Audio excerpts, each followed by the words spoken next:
There are two smoke-related features in the control menu: labored smoke and smoke volume. The labored smoke feature is set to either off or auto, just like the proto-chuff feature. I recommend you set it in auto so you can use this feature. It's really kind of neat. The other smoke-related control is called smoke volume. This controls the overall amount of smoke the locomotive generates. If you like to run with your smoke on but find that you fill up the train room with too much smoke, try setting this to the minimum or medium settings instead of the maximum setting. In the minimum setting, the locomotive will not smoke at all when stopped, and only a very little bit of smoke will come out when it's moving. You get the effect of having smoke without setting off your smoke detector. Jim Barrett let me borrow his beautiful Norfolk Southern SD80 Max so I can show you a couple more features in the control menu: direction control and ditch lights. Using the direction control feature, you can use the remote to lock an engine in forward or reverse by setting the option you want on this feature. Go to the control menu. Now you should be getting used to this by now, by pressing menu, scroll to control, press the wheel, scroll to DIR control and press the wheel again. You'll see these three settings in the LCD window under the S1, 2, and 3 soft keys. F/R is normal, forward, and reverse operation. F/F locks the engine in forward, while R/R locks the engine in reverse. You just press the soft key you want, and then press the wheel to save it. It's just that easy. This engine is now locked in forward. To set it back to normal operation, just go to this feature menu again and set it to F/R.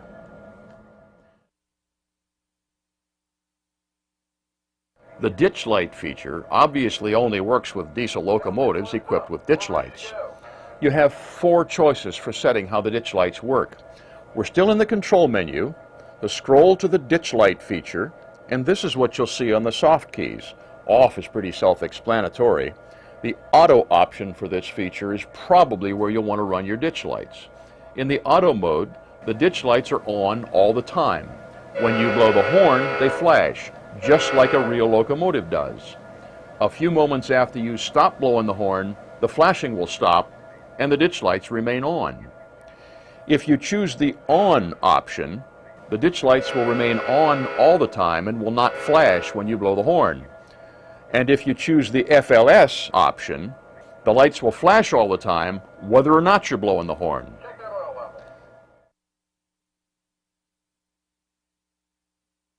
I want to show you one of the neatest sound features I have ever heard on a model locomotive, the Doppler effect.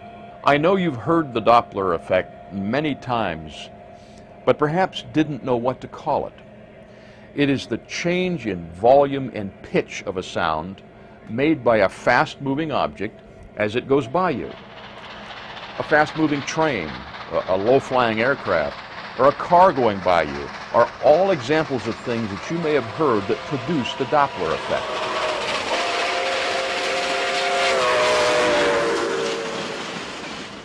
The DCS system gives you 2 ways to enjoy the Doppler effect on your layout. The quickest and easiest way to do it is to press this button, the 0 key, also marked Doppler. That sets you up for a one-time quick use of the Doppler effect. Now remember, the Doppler effect is something that is more pronounced and attention-getting at higher speeds, and the DCS system is programmed to give you an exact scale speed representation of the Doppler effect. So if you try this at 15 or 20 scale miles per hour, you're going to be very disappointed, because just as in the real world, there is not much Doppler effect to be heard at that slow speed.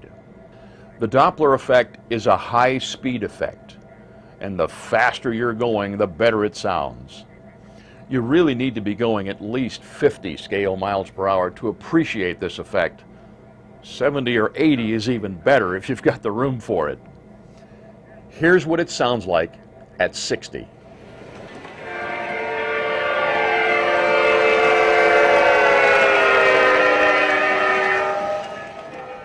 Wasn't that neat? To get the best effect, blow the horn or whistle when using the Doppler feature. That really makes it stand out. You can also set the DCS system so the locomotive will automatically execute the Doppler effect at the same point on the layout every time around. Here's how to do it. Go to the Doppler effect feature in the sound menu. By now you should know how to get there. Press the menu button, then the thumb wheel to select the sound menu, scroll to the Doppler feature, and press the wheel to select it. Here's what you'll see. Now, in order for the locomotive to know where to do the effect, it has to measure the length of the loop of track it's running on. Once it knows how long the loop is, it will know where it is on the loop, and it will then know when to do the effect. Believe it or not, the locomotive can actually measure the length of the loop to within a fraction of an inch, because it counts motor revolutions when performing the measurement. Here's how to start the measurement. Press the BEG, or Begin button. It will highlight. Then press the thumb wheel to start the measurement. Now, run your train around the loop and be careful to stop your train in exactly the same place that you started it.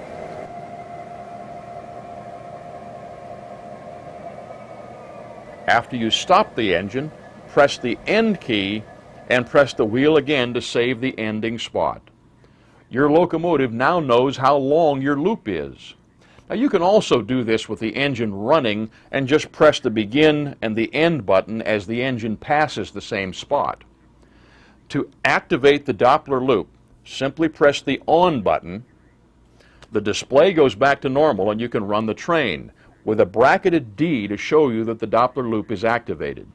Now, whenever the train passes this spot, the Doppler loop will activate all by itself.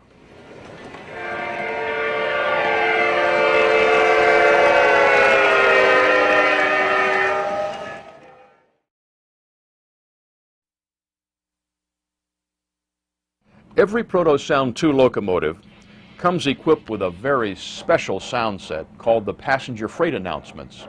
Freight engines will have the freight sound set, passenger engines will have the passenger sound set. They are triggered to operate with this button, the number 9 key, also marked PFA. Here's how they work. While your engine is running, push the PFA button. You will hear an announcement play, and then the bell will start ringing. Because the sound system is now armed to play these special sounds, you can't change the speed of the engine with the throttle wheel, so you should have a fairly slow speed set when you begin the PFA announcements. At this point, the locomotive is waiting for you to tell it to start the announcements. How do you do that? By pressing the DIR button. The engine will drift to a stop and begin playing the PFA sound sequence. Well, Santa Barbara. Have a nice day. Thank you. Taxi. There are 4 segments to these sounds, and you cycle from one to the next by pressing the direction button again. Welcome aboard. Now boarding San Francisco. Train number 99, the daylight. Ticketed passengers only. Order. Thank you. Now departing for San Francisco. Train number 99, the daylight.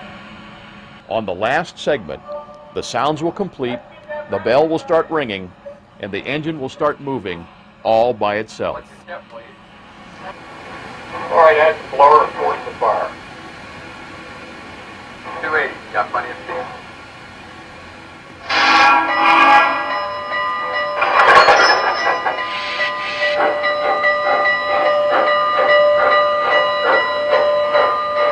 It will accelerate to the speed you had set when you armed the sounds. When the bell stops ringing, the sound sequence is complete, and you're back in normal control of the locomotive.